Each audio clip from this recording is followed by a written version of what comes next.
Jaya Radha Madhava Kunja Bihari Jaya Radha Madhava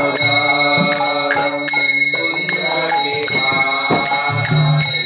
Jaya Radha Madhava Kunja Bihari Jaya Radha Madhava Kunja Bihari Jaya Gopi Jana Vallabha Girivardhari Jaya Gopi Jana Vallabha Jaya Gopi Jana Vallabha Girivardhari Jaya Gopi Jana Vallabha Girivardhari Yashodanandana Brajagadandana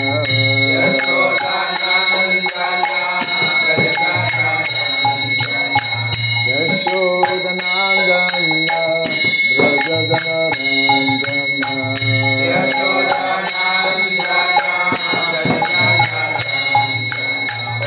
Yamuna Tira Vanasari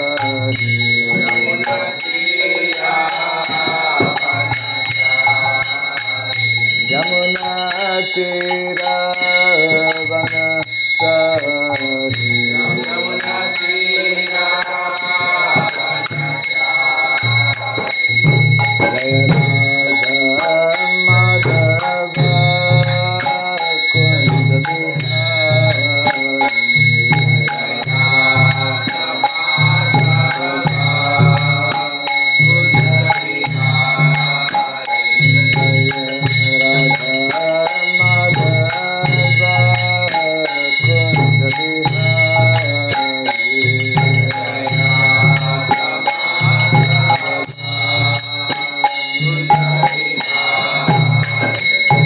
Jaya Gopi Jana Vallabha Girivardhari Jaya Gopi Jana Vallabha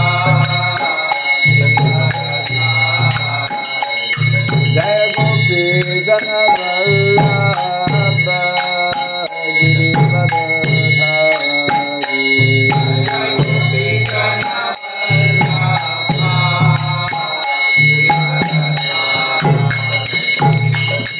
Yashodanandana Brajagadandana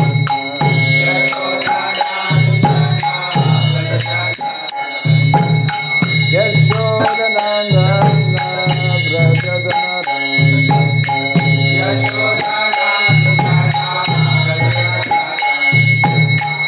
Yamuna Tira Vanasari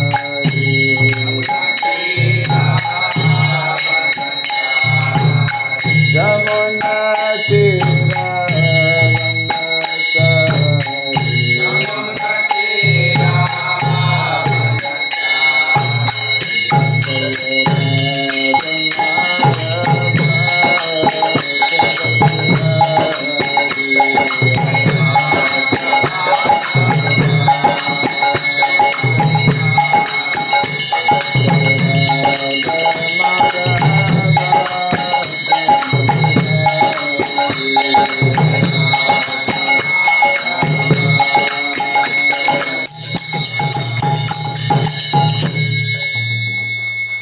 Hare Krishna,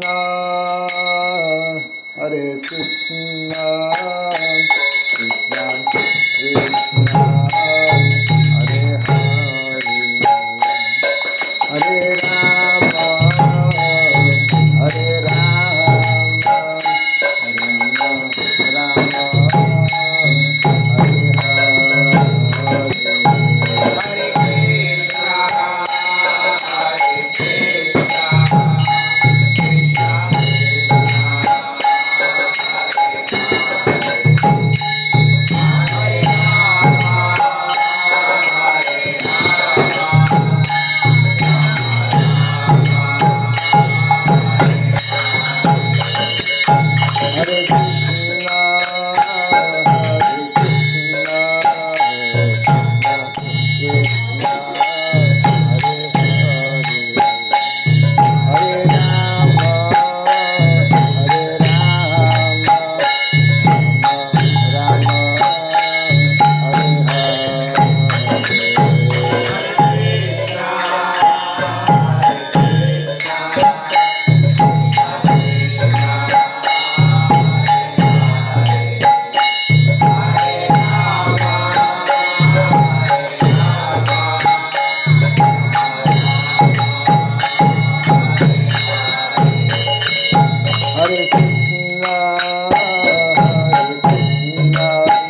Jayam Vishupad Paramahamsa Pari Vrajagachaja Stotra Satya Sri Srimad, His Divine Grace Shirabai Charanaravinda Bhaktivedanta Swami Sri Prabhupada Ki Ananta Koti Vaishnava Vrinda Ki Skandiviti Founder Charya's Divine Grace Sri Prabhupada Ki Namacharya Sri Haridas Thakur Ki Samaveta Bhakta Vrinda Ki Harinam Sankirtan Ki Krantaraj Srimad Bhagavatam Ki Jai Nitai Gaur Pimanande. All glories to the assembled devotees.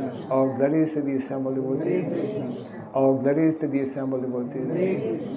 All glories to Sri Guru and to Sri Gauranga. All glories to Sri Prabhupada. Om Agyana Timirandasya Gyananjana Sarakaya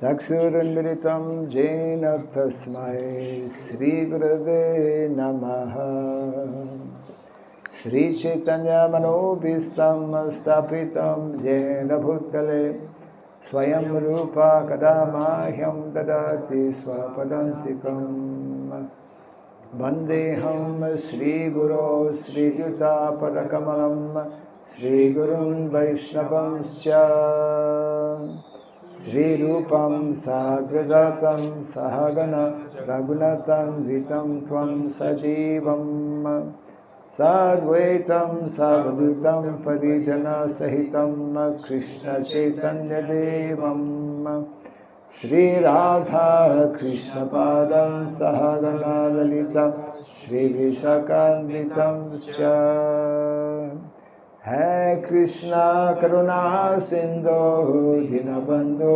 Jagatpate Gopesha Gopika Kanta Radha Kanta Namostute Tapta Kanchana Gaurangi Radhe Vrindavaneshwari Vrishabhanusute Devi Pranamami Hare Priye Vansakalpa Tarubhyasya Kripa Sindhubhya Evasya Patitanam Pavanebhyo Vaishnavebhyo Namo Namaha Narayanam Namaskritya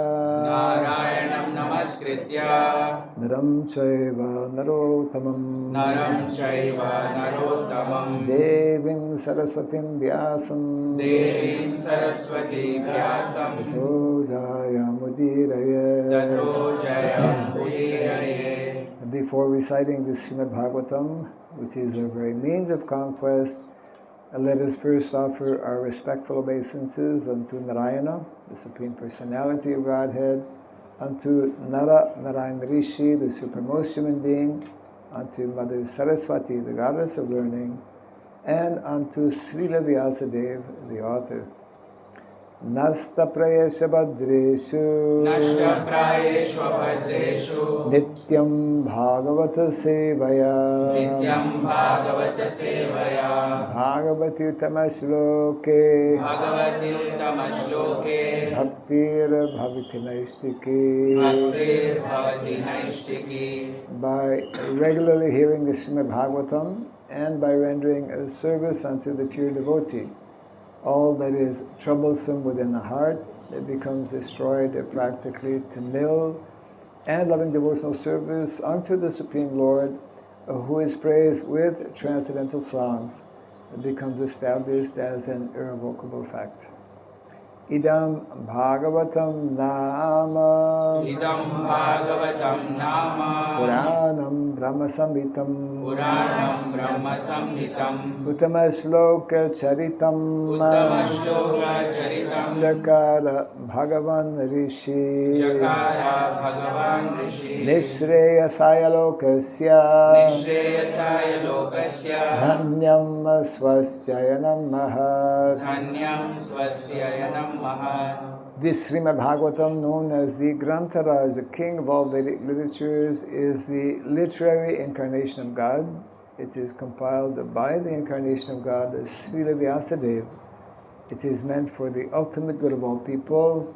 It is all successful, all blissful, and all perfect. Shri Krishna Chaitanya Prabhu Nityananda Shri Advaita Gadadhara Srivasadi Gaura Bhakta Vrinda Hare Krishna Krishna Krishna Hare Hare Hare Rama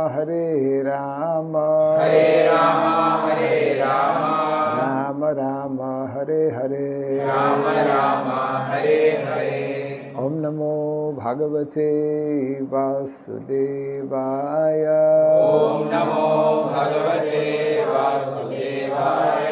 Om Namo Bhagavate Vasudevaya.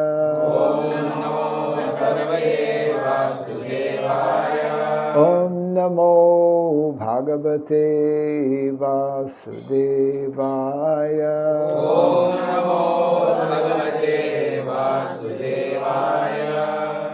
Om Surabhyay Namaha. Om Surabhyay Namaha.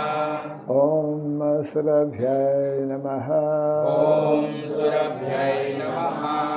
Om Surabhyay Namaha. Om Surabhyay Namaha. Mukam karoti vasalam pangum langayate girim Yat kripa tamaham bande Sri Gurum Dinataranam Yat kripat maham bande Sri Gurum Dinataranam. Hare Krishna. Hare Krishna. Welcome to our morning bhagavatam class. Yeah.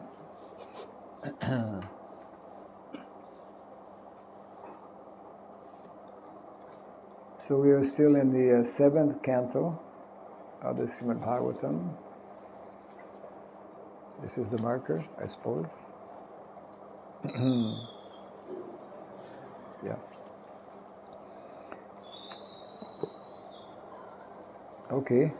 We're going from one chapter to another chapter, moving along. So today we are in chapter 13. We began with chapter 11, and then logically we then after went to chapter 12. And now we're in chapter 13, text number? 7, huh? Yes. Okay. So that is Canto 7, Chapter 13, entitled The Behavior of a Perfect Person, text number 7. Yeah?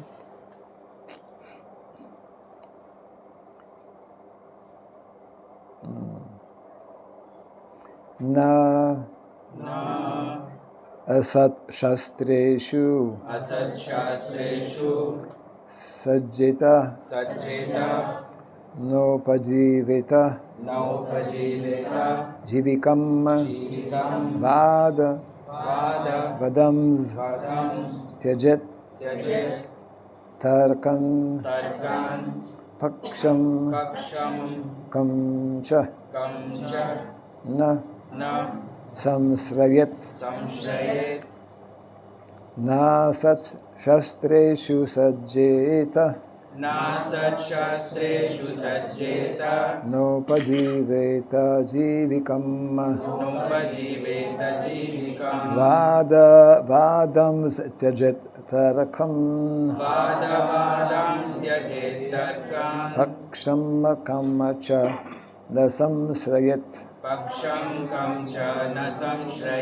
na sat shastreshu sajjeta nopajiveta jivikam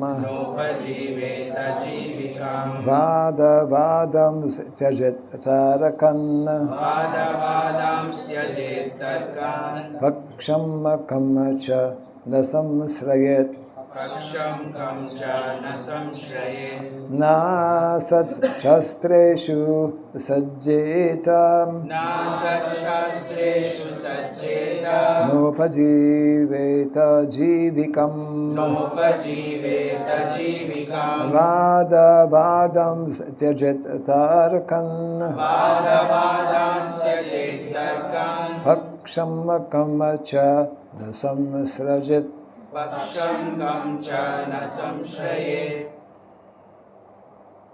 Yes. Na sat shastreshu sajjeta nopajiveta jivikam vadavadam styajet tarkan paksham kamcha na samshrayet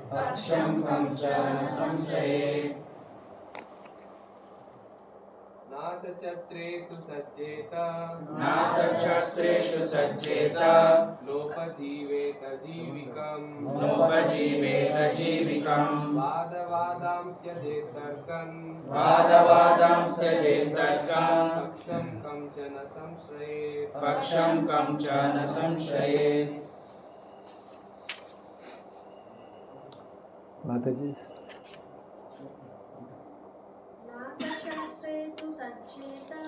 नासच्छास्त्रेषु सज्जेता नोपजीवेत जीविकम्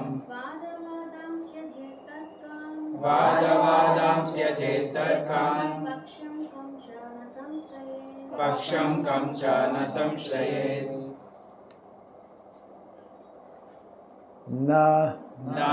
Not asat shastreshu literature like newspapers, literature like newspapers, novels, novels, dramas, and fiction. dramas and fiction. Sajjeta, Sajjeta, one should be attached one should be attached or should indulge or should indulge in reading. in reading. Na, Na, nor, nor, upajiveta, upajiveta, one should try to live. one should try to live. Jivikam, Jivikam, upon some professional upon some professional literary career. literary career. Vadavadam, Vadavadam, unnecessary arguments unnecessary arguments on different aspects on different aspects of philosophy. of philosophy. Tyajat, Tyajat, one should give up. one should give up. Tarkan, Tarkan, arguments arguments and counter arguments. and counter arguments. Paksham, Aksham, faction. action, Kamcha, kamcha, any. Na, na, not. not. We have some chairs here. Oh, we have chairs there also, yeah. Samsrayat, Samsrayat, should take shelter of. should take shelter of. We have more chairs in the back if needed. Yeah, you can bring some of the chairs here. Translation and purport by His Divine Grace, A.C. Bhaktivedanta Swami Srila Prabhupada Ki. Jai. Thank you. Getting all kinds of colors today. Thank you.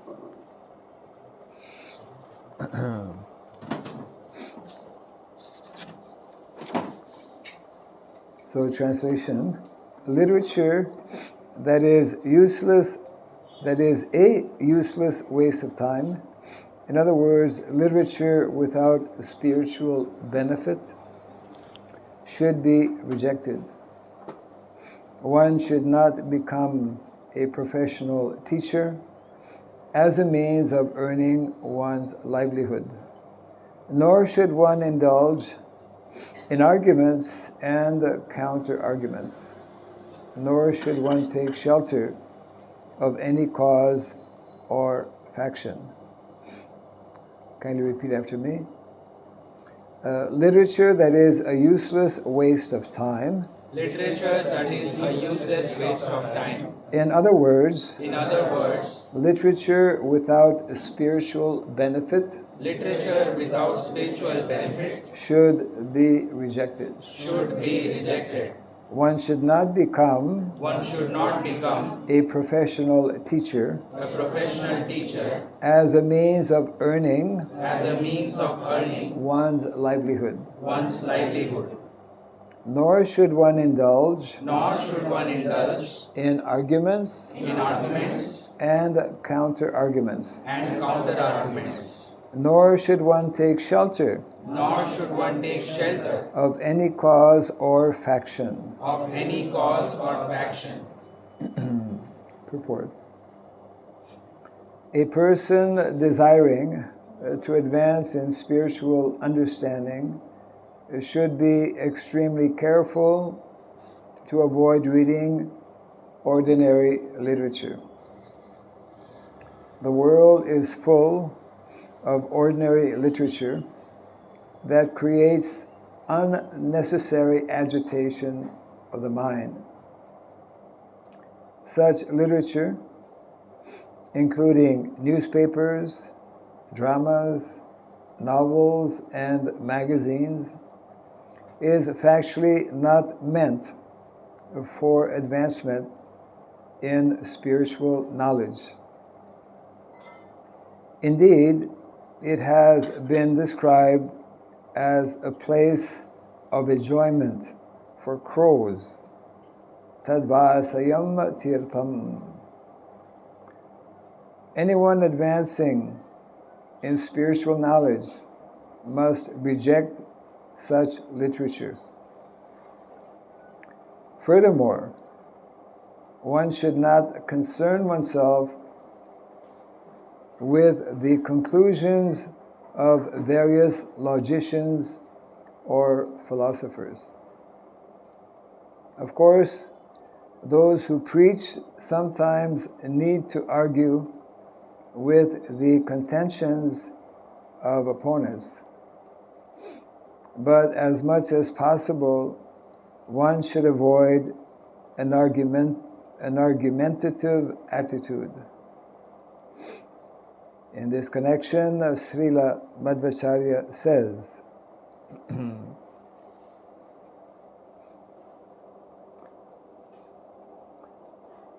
Prayojan paksham na samsrayat na prayojana pakshasyan navrita shishya bandha krit na chodasina shastrani na viruddhani chabhyasat na vyakyayo pajiveta na nishidhan samacharet evam bhuto yatir yati tadeka sharano harim. Translation. There is no need to take shelter of unnecessary literature or concern oneself with many so-called philosophers and thinkers who are useless for spiritual advancement. Nor should one accept a disciple for the sake of fashion or popularity. One should be callous to these so-called shastras, neither opposing nor favoring them, and one should not earn one's livelihood by taking money for explaining Shastra. A sannyasi must always be neutral and seek the means to advance in spiritual life, taking full shelter under the lotus feet of the Lord. End of the purport. So just repeating again the translation. A literature that is useless, that is a useless waste of time. In other words, literature without a spiritual benefit should be rejected. One should not become a professional teacher as a means of earning one's livelihood, nor should one indulge in arguments and counter-arguments, nor should one take shelter of any cause or faction.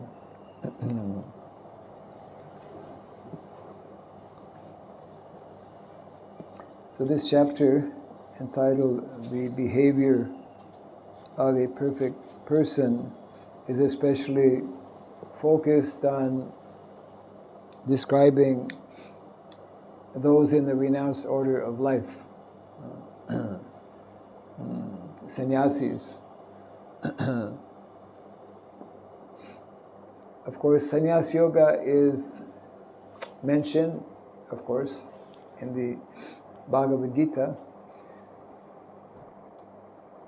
And sannyas yoga is not only for sannyasis, we should know. Sannyas yoga actually means detachment. All of us, everyone, especially within the system of Varna and Asrama, this whole section is actually addressing the topic of Varnashrama Dharma. All of us, regardless of our Varna and regardless of our Ashram, should aim at becoming more and more detached. So there are many wonderful instructions on how to make this happen. One well known, of course, in the Bhagavatam, Vasudevi Bhagavati Bhakti Yoga Prayojitaha Janayati Ashu Vairagyam Jnanam Chayad Ahaitukam. Causeless vairagya, causeless detachment, and causeless knowledge will come automatically when one actually engages in activities of bhakti or devotional service. So, Lord Chaitanya also instructs, Asat Sanga Tyaga E Vaishnavachar. We are speaking here, this particular text is referring to mundane literatures. When Prabhupada wrote this purport, newspapers were the fashion, more so than they are today. Nowadays, of course, you can read newspapers on your cell phone.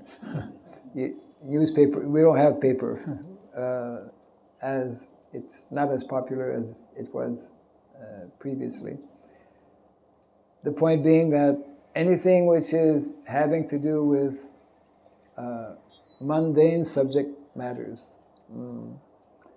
Previously, if one reads a little bit about history, for example,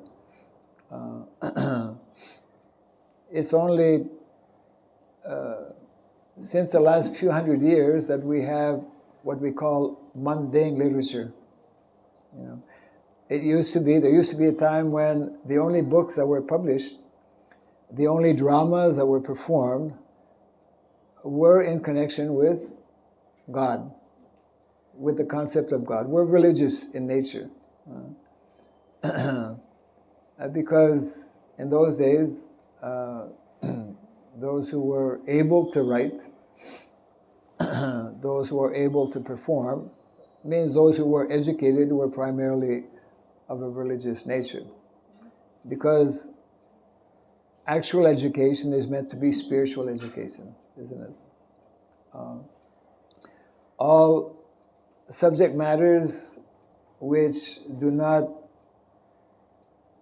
facilitate our advancement in spiritual knowledge actually falls in the category of asat, or agyan, or avidya. The three types of vidya. Two of them are described in the Shastra as paravidya. The Shruti section of the Vedas are referred to as paravidya. And paravidya refers to transcendental knowledge, spiritual knowledge. Then the Shastra contains another section that is called smriti, that is aparavidya.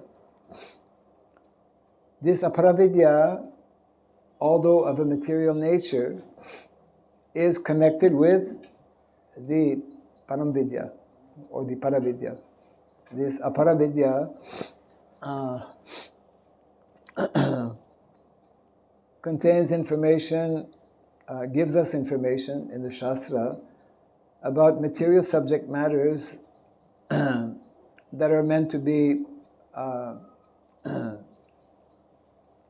utilized or cultivated for the primary purpose of helping us to advance in spiritual life. The whole Vedic culture is centered on the primary goal of life, which is self-realization. Atato Brahma Jigyasa. The first aphorism, the first instruction of the Vedanta Sutra is Atato Brahma Jigyasa. Now that we have attained this human form of life, our primary, not only primary, actually our only pursuit should be how to advance spiritually, how to utilize Krishna's material energy for the primary purpose of becoming self-realized. Because it is only when we become self-realized, becoming self-realized means becoming automatically detached from this material world, becoming more and more connected, more and more attracted, more and more attached to spiritual subject matters, seeking out the good association of devotees. That particular instruction, satsanga tyaga, is very important. Mahaprabhu points out actually what, especially within the category of asat, is detrimental for us. There are three actually. Satsanga tyaga, e Vaishnavachar, Stri Sangi, Eko Sadhu, Krishna Abhakta Ar. Stri Sangi. Prabhupada explained, Stri Sangi doesn't mean only Stri, as we normally understand, Stri meaning female or women.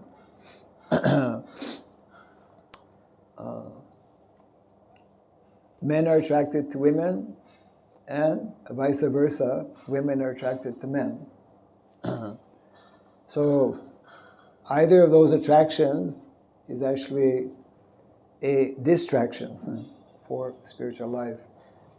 So therefore, Vedic culture gives very specific guidelines as to how there should be separation. Just like we have Mataji sitting on one side, we have Prabhu sitting on the other side.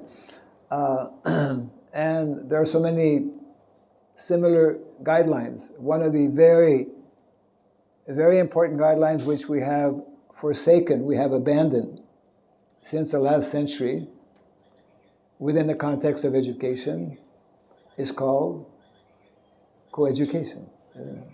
So coeducation is not Vedic education. It's not the proper system. In a conversation, I have to mention this. In a very important conversation that Srila Prabhupada was having with many of his senior disciples, they were talking about education. They were talking specifically about Varnashram College. Naturally, the devotees have had different questions. So one of the questions was, Srila Prabhupada, this Varnashram College, is this also going to be for women? Oh. If you've not read Speaking about Varnashrama, you won't know the answer. So Prabhupada replied, no. That Varnashram College is meant to be for those who are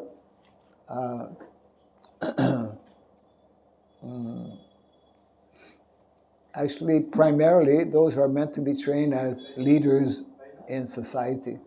Means the Brahmanas, Kshatriyas and Vaishyas we were discussing. And you know, we should not be reluctant or afraid of speaking in this terminology, Brahmana, Kshatriya, Vaishya and Shudra. Because within the Vedic culture, all of these categories, which are natural categories, we made this point, but we need to make it again because we tend to forget. All of these, all the members within all of these categories are very exalted personalities. One needs to be exalted to be in any part, you know, of the system that Krishna has created of Varna and Ashrama. And because the emphasis, especially in the Bhagavatam, and the emphasis by our, there are a few more chairs.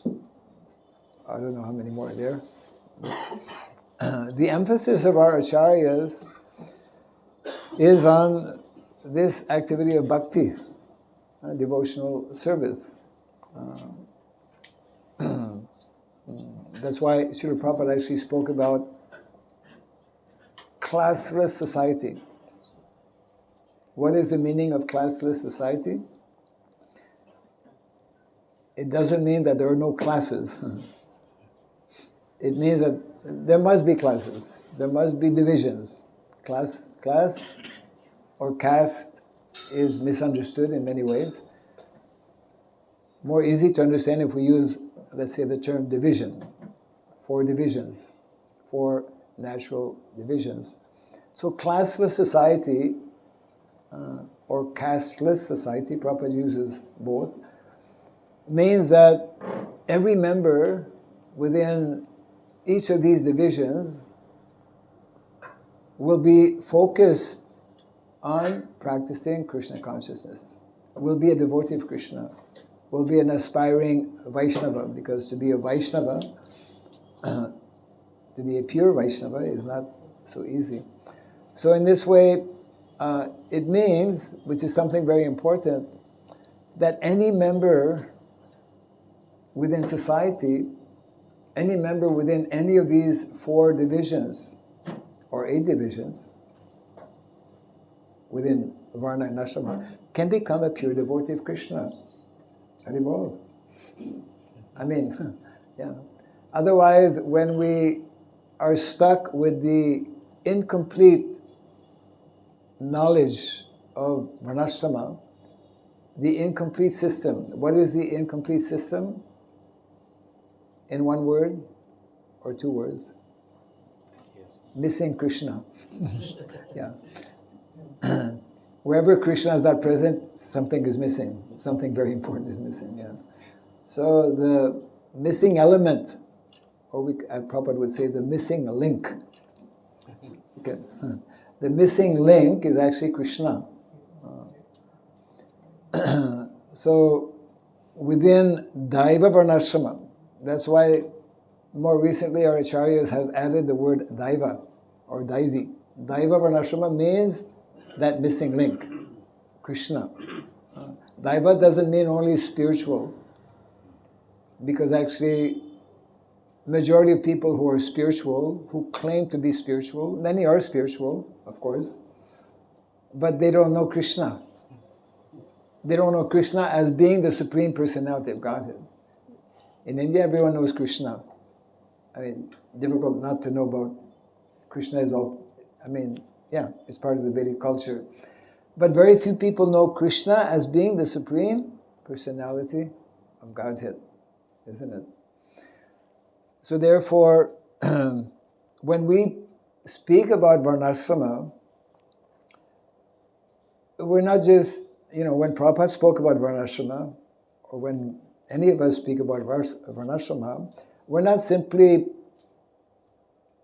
trying to promote the material divisions, the material aspect, but we're actually trying to underline how within that material system given to us by Krishna, created by Krishna, every member is meant to be practicing devotional service. So in that context, Prabhupada, when he speaks about classless society, he means that everyone is a devotee, so therefore there's no need of, confrontation or competition or exploitation, isn't it? Because by nature, devotees are well-wishers to everyone. Devotees have the different qualities that are described in the Bhagavatam. Titikshava, Karunika, Suridam Sarvadehinam. They are tolerant, full of compassion, and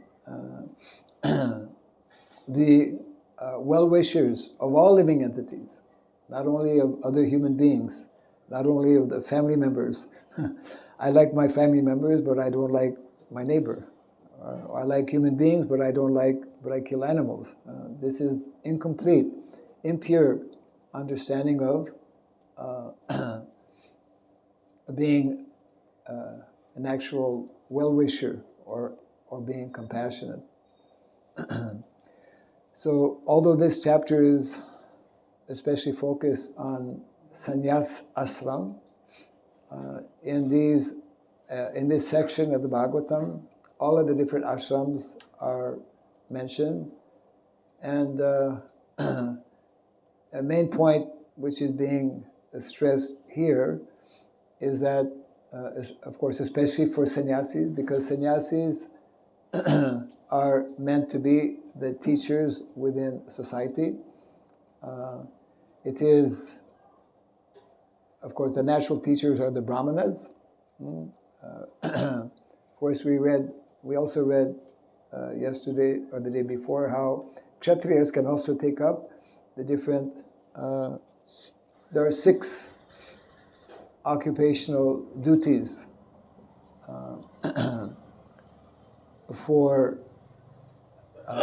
those actually in the what is called those who are known as dvija or second born, brahmanas, kshatriyas, and vaishyas. So in the context, kshatriyas can also be teaching. Kshatriyas are also meant to study. Actually, all of these 3 categories, especially brahmanas, kshatriyas, and vaishyas, they're meant to regularly, means every day, take sufficient time to study shastra, to perform puja, to worship, and also to give in charity.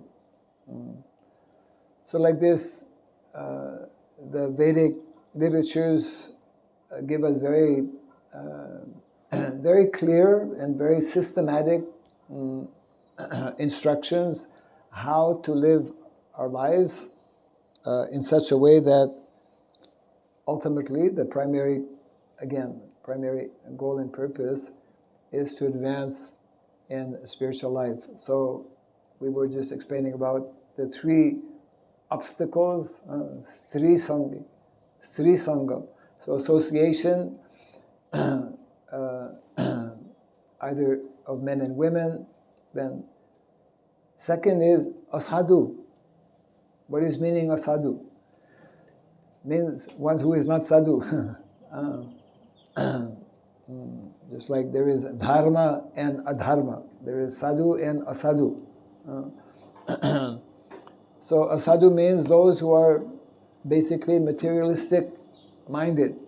We should, therefore, as devotees, we should be cautious in our association with materialistic minded persons. And I'm sure anyone who has been devotee for some time, because as devotees we associate primarily with devotees, and we mainly discuss topics in relation to Krishna consciousness. So sometimes devotees who are, let's say, full-time devotees in their home, in the temple rather, they go to their home.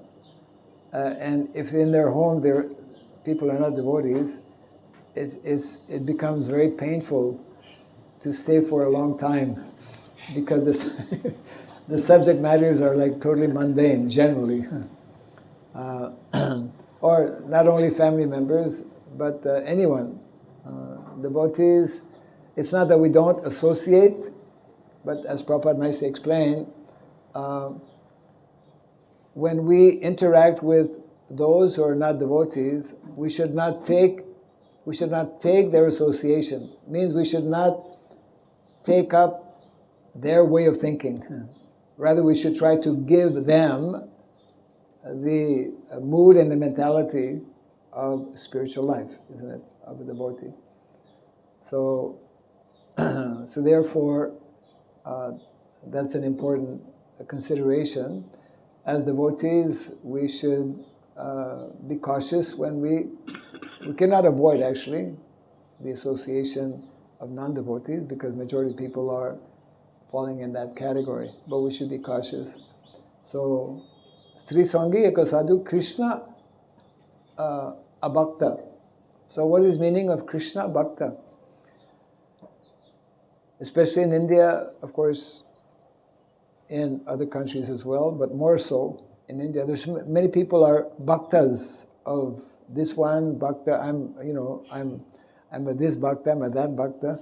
I won't mention any names, but people are bhaktas of so many different demigods, right? Okay. So this instruction is therefore informing us that those who are not Krishna Bhakta, we should be cautious in associating with them because they're not situated in the activities of bhakti. Because actually it is only bhakti, real bhakti can only be,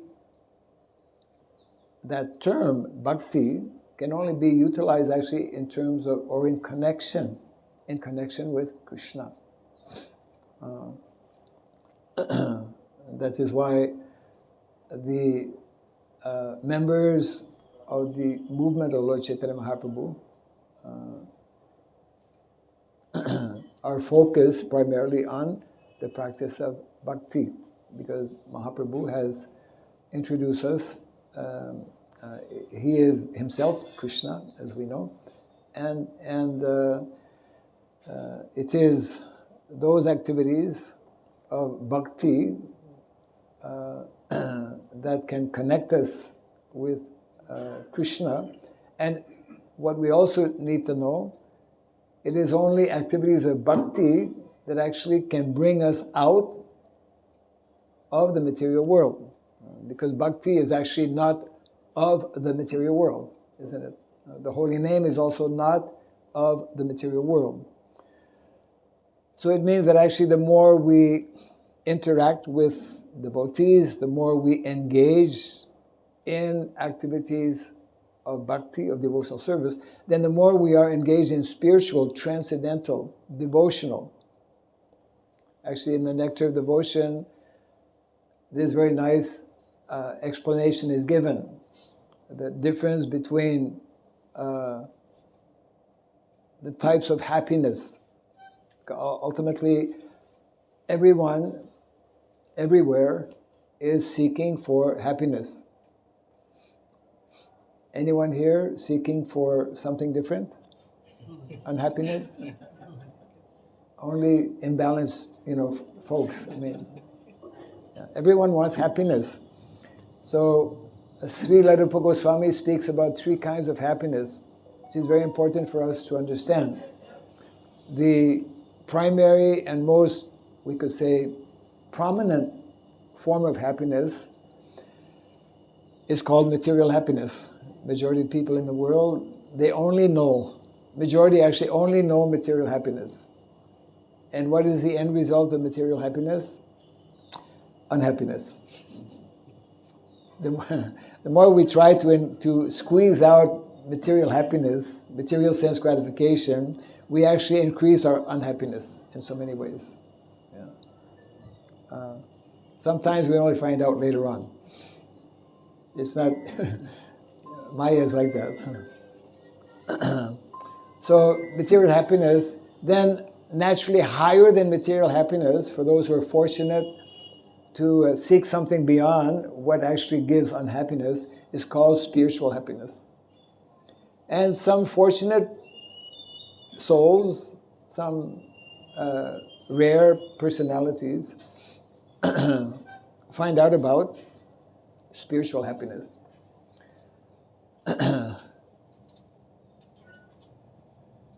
That general spiritual happiness will not take us out of the material world. Our acharyas, specifically Srila Rupa Goswami, he speaks about a 3rd type of happiness, which is actually reserved for those who know about bhakti. That 3rd category of happiness is called devotional happiness. Devotional happiness is that happiness that connects us with the concept of devotion or bhakti, and that connects us therefore with Krishna, who is the source of all happiness. So that means that until and unless we develop that type of devotional happiness, which comes by activities of devotional service, then we cannot actually come out of this material entanglement in which we find ourselves in the material world. And what is a major obstacle for practicing and developing this devotional service is what is being referred to here. Things that are of a mundane nature, subject matters, literatures, individuals who are of that consciousness, etc. So, and we know that practically speaking, whatever is on the radio, whatever is on television, whatever is being advertised today is full of mundane subject matters which prevent us, which actually ultimately contaminate, pollute our consciousness and make it difficult for us to advance. Therefore, the need and the importance for devotees to associate closely with one another. Therefore, the need for devotees to actually live together, isn't it? Live together within communities. The importance of, it used to be that in India, this is recorded actually in history, before the British came, is like in the villages, this is how it's described, in the villages of India, it was like unheard of, people engage in the sinful activities, the four basic sinful activities that are prominent in modern day life, isn't it? Meat eating, gambling, intoxication, illicit sex life. These are the four pillars of sinful activities. And it is only when one develops the four what will counter these four sinful activities are the four basic, we call pillars of dharma, the four qualities that we need to develop, which is only possible when we associate with devotees. Satyam, Daya, Tapa, Socham. These four qualities, they are the four preliminary qualities described actually in this, in the first of these 5 chapters, chapter 11. Narada Muni gives a list of 30 qualities that anyone who has attained this human form of life to actually be recognized and accepted as a human being, we should develop these 30 qualities. The first 4 being satyam, truthfulness, doya, compassion, tapa, discipline or austerity, and saucham, means purity, cleanliness. Cleanliness is next to godliness, as Prabhupada would sometimes remind us. Yeah. So every day we are meant to hear from Shastra so that we can understand and become exposed to different aspects, because so many instructions, important instructions are there. And if we do this regularly, then our consciousness will be nicely situated, purified, and we will, there are so many literatures, even the books that Srila Prabhupada himself has given us, we don't have enough time practically to really go through them in detail in one lifetime. What to speak of so many other literatures given by our other acharyas as well. I will read this again, and if we have some questions, we'll take a few minutes. So the translation again was a literature that is a useless waste of time. In other words, literature without a spiritual benefit should be rejected. One should not become a professional teacher as a means of earning one's livelihood. That's a whole topic, of course, in itself. Nor should one indulge in arguments and counter-arguments. Nor should one take shelter of any cause or faction, of any cause other than Krishna consciousness. Doesn't mean we have to give up the cause of Krishna consciousness. It means here we should not take part of any mundane or material cause for something, let's say some mundane or material goal. Yeah.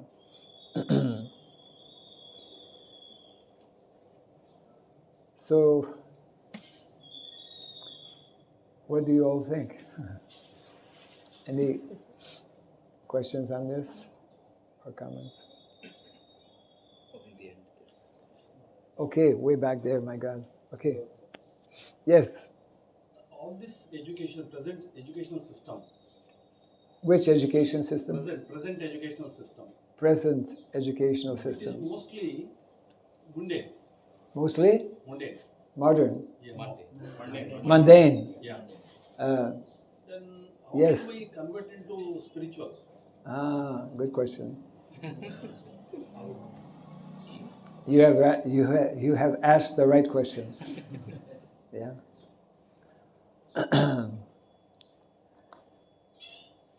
It actually begins with those who are policymakers. Ultimately, there is a need for knowing and understanding what is meant to be the standard of education. And this is only possible if one is exposed to the information and knowledge given in the Shastra, isn't it? So the whole Vedic system is arranged in such a way that those who are politicians, those who are responsible for organizing, directing society and establishing different departments, whether it's Department of Economics or Department of Education, etc., they should only be doing this under the guidance of qualified brahmanas. This is lacking today, practically in all the countries of the world. And therefore, many years ago, when Srila Prabhupada was, actually he was in Montreal. I was in Montreal at that time also. And then Prabhupada was to stay a few days at our Montreal temple. And then all of a sudden, some information came from India. Prabhupada had actually arranged with some devotees to try and meet with, at that time, Indira Gandhi. And so the phone call came that, okay, in a few days, so Prabhupada had to leave quickly. It was our loss, of course, Prabhupada left. And Srila Prabhupada actually had 10 points to present to Indira Gandhi at that time. And one of the 10 points, which never came to be, unfortunately, but one day it will, was that whoever is, part of the parliament, whoever is going to the assembly every day, before going to the assembly, must attend Bhagavatam class. Every leader, actually, in any country, must become familiar with these books of knowledge, Bhagavad Gita and Srimad Bhagavatam. No one should be a ruler unless he can quote and give the explanation of X number of verses from Bhagavad Gita and Srimad Bhagavatam. We have a situation, as you rightly described, whether it's in relation to education, whether it's in relation to economics, whether it's in relation to environment, whatever different aspects that are necessary for organizing society.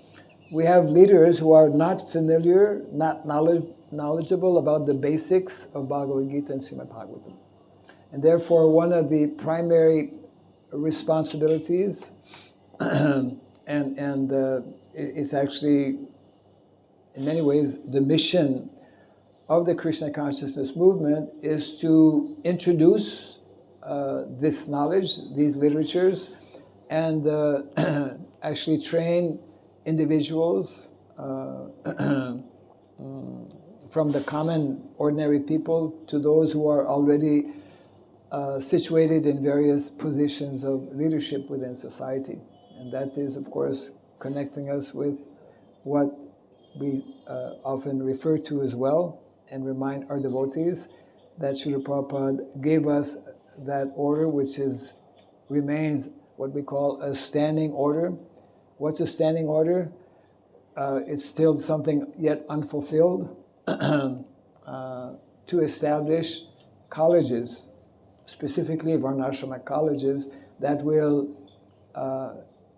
have qualified individuals to teach the various sciences that are necessary actually to run a country. There are 4 Vedic sciences which are described in our Shastra that are unknown to a large extent in modern day society, and that are not, unfortunately, part of modern education.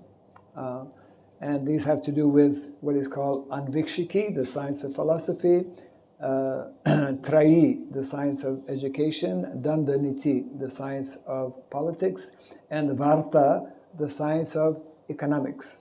So Vedic economics is unknown today in the world. Vedic education is unknown today in the world. Vedic politics are also unknown in the world. And Vedic philosophy. So the whole, these 4 sciences, which are so fundamental, is what we as a society, as instructed by our founder Acharya Srila Prabhupada, and as previously spoken about by our previous Acharyas, is what we are meant to actually introduce in a very systematic way to the world. And in other words, the basic curriculum that is meant to be there in universities and colleges. First of all, most universities and colleges around the world are not needed. For that matter, most schools are also not needed. Now, I'm going to get a little... actually, because we don't really understand about education, therefore we have actually, unfortunately, in modern day times, invented the word school. Because actually majority of people don't really need to go to school. If we understand, I don't want to be too controversial here, but if we actually understand what is the real meaning of education. Education actually is primarily, real education is knowing and cultivating spiritual knowledge on one level, and also knowing about the proper utility of material sciences, material knowledge. And in the Vedic culture, we touched on this the other day, but it's important to remind us, there is what is called formal education and non-formal education. Formal education is academic education, which is primarily for a small section of society, those who have the ability, the intelligence to actually deepen their understanding of Shastra. And Shastra means both material and spiritual knowledge. So actually, in the Vedic culture, education primarily is for the Brahmanas. And Brahmanas are less than 1% of the population. So there is what is called non-formal education, which is for the majority of the population. And that non-formal education is intimately and directly connected with what is meant to be our lifestyle. One of the main problems in modern day society which is connected with both economics and education, is that we have introduced an artificial lifestyle, because Vedic lifestyle is based on agrarian living. Means Vedic economics is directly connected with Krishi Goraksha. Protection of cows and cultivation of the land, production of food. This is actually sustainable, real sustainable economics. And therefore, education is meant to be intimately connected. So the non-formal education in the Vedic culture is that education that Krishna and Balaram demonstrated every day when they would go out with the calves and with the cows. So those two activities are meant to be, or to fall in the category of non-formal education: cows and agriculture. And therefore, in these pages of the Bhagavatam, that's why I urge especially householders to read these 5 chapters of this 7th canto, the last 5 chapters, where Narada Muni speaks about the actual prescribed duties for householders. What is meant to be the prescribed duties for householders is meant to be in connection with cows and agriculture. You know, even the founding fathers of America in those days, who were actually quite pious, you know, they were very pious. Persons like Benjamin Franklin, you can Google, they made such statements that America will remain strong and prosper if we keep the focus on agriculture. Agriculture has always been known as the most noble profession. We have abandoned the most noble profession to take to technology. Prabhupada explains how, especially India, is not meant for technology. The whole world is not meant, actually. Technology is a special feature of Kali Yuga. We are meant for, it's not that technology is not there in the Vedic culture, but it's a different type of technology. It's what is known as soft technology. Modern day technology is hard technology, which is very, very dangerous, very expensive, and very destructive. Very destructive. We are destroying the whole planet because of this modern day hard technology. And hard technology comes in the form of cell phones also, which are very destructive in so many ways. Yeah. So the solution actually is this knowledge which is given, this eternal knowledge, which is the eternal knowledge of Sanatana Dharma, especially in the form of this Srimad Bhagavatam that we study every day, and in the form of the Bhagavad Gita. These are like the 2 preliminary, basic, fundamental books of knowledge that are eternally there and that have been prescribed by our acharyas. Any other? Quick? Yes? Little lengthy question, Manas. Yes? So, in previous days, 10, 20 years back, public are attracted or addicted to the newspapers and magazines, novels, etc. It's a modern literature. So, at that time, we are distributing Bhagavad Gita and Bhagavatam to public, so they reading books. Yes. So, nowadays, public are not reading books, that modern literature. Those are available in the cell phones. Yes. So, how we motivate the public to read Bhagavad Gita? Then we, in the marathon, we are distributing Bhagavad Gita. No, we have no time. Yes, yes. So you put the Bhagavad Gita in the cell phone. That's the question I am asking. It is... Yeah. Yeah. We have an app, actually, BBC here in India, right? Bhima Prabhu, just last year, the year before, came out with an app. Everyone knows what an app is. Not nap, but app. An app. And that means to sleep.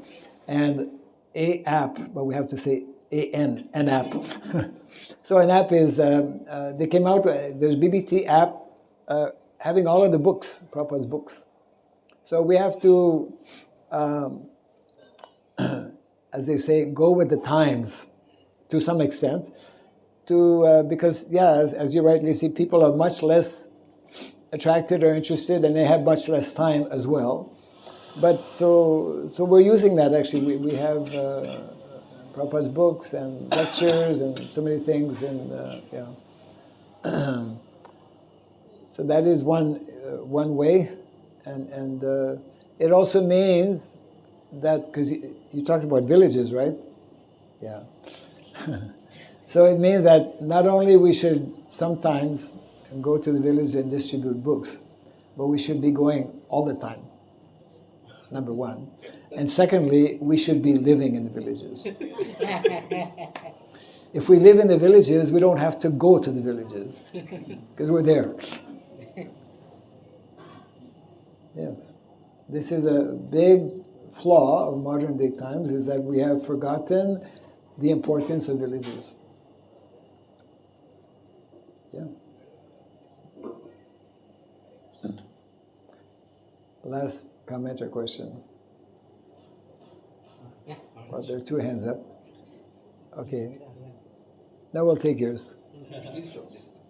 We'll take yours.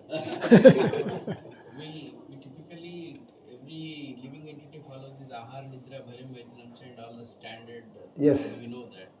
But typically, humans are, though Bhagavad Gita last chapter says about everything, Sarvadharman Paritejyam, but the realization does come through so many Prabhupada books and information. Do you suggest any specific book on Karma Kanda and Bandhana connectivity? Is there any specific intricacy which is involved into it, so that people should not know more about this? Because we read life after life, so many books and these ones, but the interconnectivity of Karma Bandhana and Atma Bandhana is so intricately connected, but people doesn't realize unless deeply go into it. So the question is, do you suggest any specific book on these areas?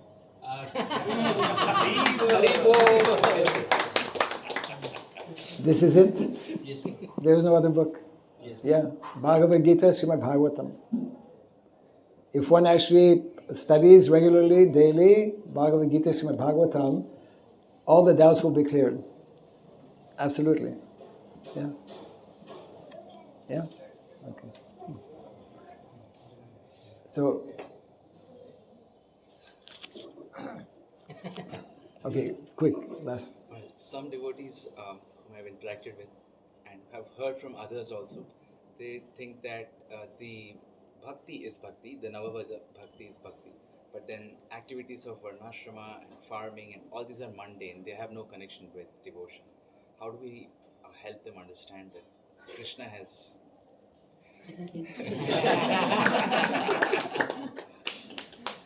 They're not reading Bhagavatam. They're not attentively reading. They may be reading, but they're not attentively reading the Bhagavatam. Because in so many places in the Bhagavatam, Srila Prabhupada, especially this section, in the 7th canto, these 5 chapters, 11 to 15, very clearly explain this point, this question that sometimes is there. Yeah, devotees will say, yeah, we prefer just to do bhakti and all these other things connected with varnashram and farming and cows. It seems a little complicated. And I won't have time to chant Hare Krishna. I won't have time to chant my 16 rounds. But actually the opposite is there. Initially, of course, because most devotees are ill prepared, so not having been connected, maybe to a large extent having been born in cities. But the more we understand how this is meant to be the norm, and this is what is prescribed in the Shastra, this is how Krishna personally demonstrated. Krishna appeared 5,000 years ago to show us the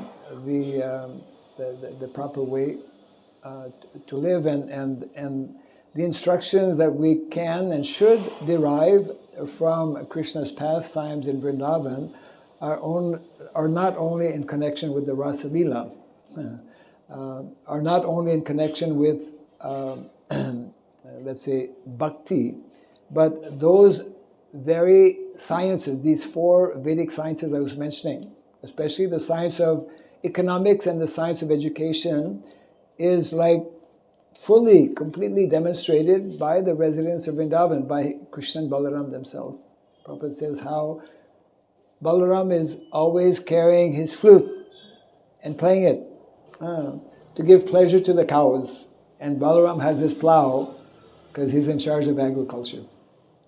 So cows and agriculture, cows and land, they are two of the three gifts, natural gifts of nature, as explained by grandfather Bhishmadev in the Mahabharata to Yudhishthira Maharaj. So grandfather Bhishmadev explains how these are the three most important natural gifts of nature that if we properly care for, then all of our necessities of life will be met. But the more we neglect or exploit or destroy any of these three gifts of nature, beginning with cows, secondly, land, and third, proper cultivation of knowledge. If we neglect any of these three, and in present day society, we're neglecting all three of them. And therefore we have such a difficult, chaotic situation all over the world. And it's only devotees, because we have access, but we have to take advantage. We have access to this knowledge of Bhagavad Gita and Srimad Bhagavatam. And unless we properly cultivate this knowledge and put it into practice, then we will not be able to actually bring the needed solution that is very much urgently required to change the course of action, the present course in which society is being misled. Yeah. So therefore, it means, as we discussed the other day also, it means reading these books, distributing these books, studying these books, and living by the teachings of these books. Jai Grantharaj Srimad Bhagavatam ki Jai, Sri Prabhupada ki Jai, Gaura Pimanande Jai.